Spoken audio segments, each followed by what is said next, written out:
Hello, everyone, and welcome to Season 6, Episode 0 of Pro Wrestling's Top 50. I'm your host, Travis McNeil, and today we introduce a brand new countdown launching. I hyped it up at the end of Season 5, start of a new year. We're in 2022, so what better way than to count down the top 50 matches of 2021. Now, back Season 1, little over a year ago, January 1st, 2021, we kicked it off with Season 1, which was the best matches of 2020. And the difference is, that was January 1st. Here we are March 1st, and we're just kicking off the top matches of 2021. And there's a bunch of reasons for that. But the main one is in 2021, for better or worse, depending on what your world viewpoints are. I'm not here to discuss that. But pro wrestling was back, we'll say. So, we have the pandemic, we're still very much in the midst of the pandemic. But in 2021, we saw most promotions return to fans. We saw that with AEW. We saw that with WWE. We saw that with a lot of different independent promotions. Unfortunately, Japan, really suffered in the year 2021. And we'll talk about that as we go through our countdown, but there was so much content to go through in the year. It made 2020 feel like a cakewalk where, I was able to pretty easily determine, my top 50 matches of the year. You might remember me saying I went through a list of about 70 matches that I thought had the potential to make that countdown, and I whittled it down to the top 50, and I was able to do it right by January 1st of the following year.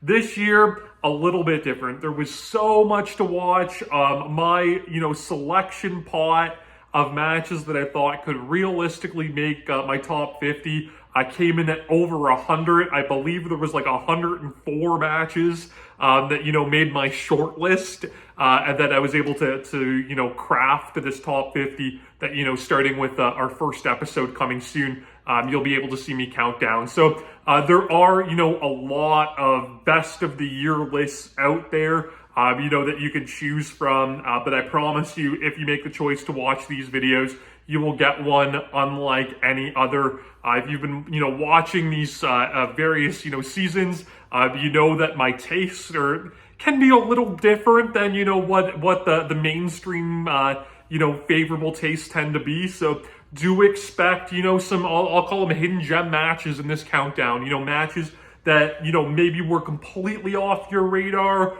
or maybe, didn't get the hype that, they deserved because of the promotion that they occurred in, or, maybe they were matches that occurred in major promotions that I just liked far better than everybody else did. That happens sometimes. One thing that I always mention with these countdowns, wrestling is subjective. That's one of the best things about it, right? Is that it's, this I'll call it an art form that we love, that we can all find, our own likes and dislikes within. So, a match that I think is great, you may not think the same. A match that you think is great, I might find to be mediocre. That can be how it goes. And I mentioned with this countdown, when I craft one of these countdown lists, I look for a bunch of different things in the criteria to determine the matches. I look at the overall, work and story and the emotional impact the match had on me. I look at, the longevity and the historical value that it could potentially have over time. And I basically just look to see these different corners that they come from. And what I mean by that is, you can take New Japan Pro Wrestling, for example. And, on any given big show each month, you can have a match that is, at its core, very good. But what happens with those matches is they tend to run together. And when your baseline, for your in-ring content becomes very good, it's harder for something to seem exceptional. So with, some of these, smaller independent matches that you might see on this countdown, if you put it, against your typical, New Japan, IWGP Intercontinental title match, on a, random May New Japan big show, Maybe if you look at them on their own merit, it's maybe not quite as good. But those matches, those smaller matches that overperform and stand out, are so much more important and so much more memorable to me as a fan. And that's why they might make this countdown, as opposed to some of those, very good matches that we're used to now seeing all of the time. So that's kind of how I rank my matches. 2021, like I said, there was so much stuff to watch, and I really tried to watch it all. I do have some stuff, on a little list that I'll get to at some point. Now 2022, we're in full swing and getting behind on that stuff, and I've got other projects for future seasons on the go, so it becomes so overwhelming. But something you got to be careful of as a wrestling fan. We watch pro wrestling because we love it, because it's a source of entertainment for us. So, when you burden yourself, with all of these things that you feel like you have to watch, it kind of just sullies the experience. So that's a tip that, I give for you completists out there, that, don't try to take on, too much, because it can be daunting, and overall it can make you grow tired of this thing that's supposed to be, what you escape into, and something that you find entertainment through and enjoy.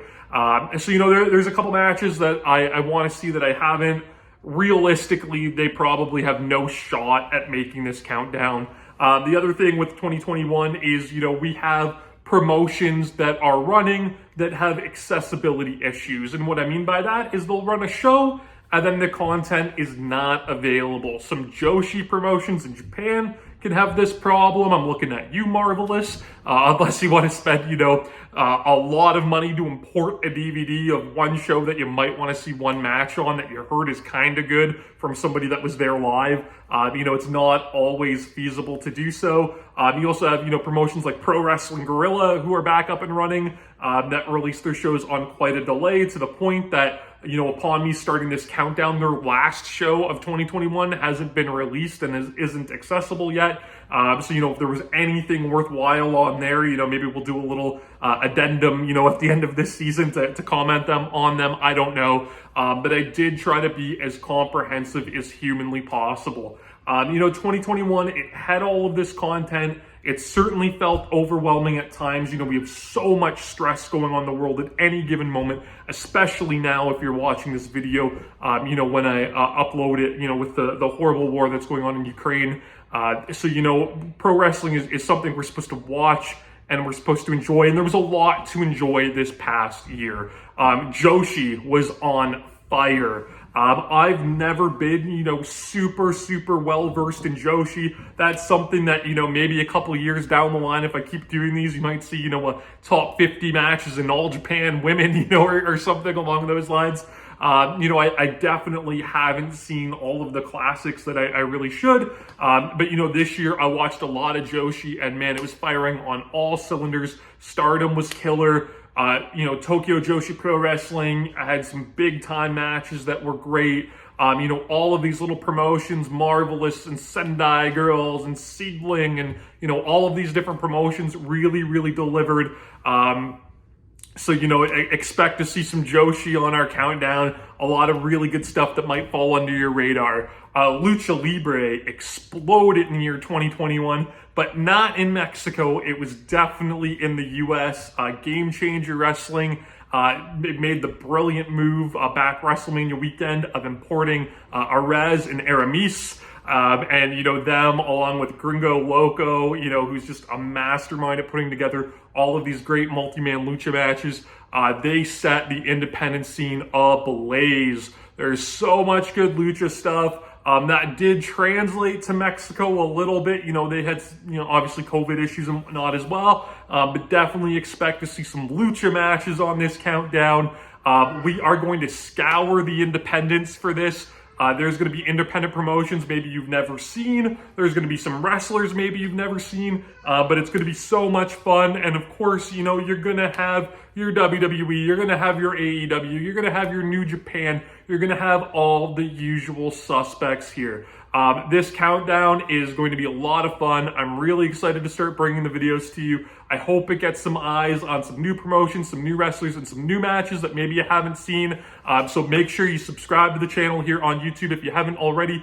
Follow me on Instagram and Twitter at Wrestling50, and please join me tomorrow as we begin our countdown of pro wrestling's top 50.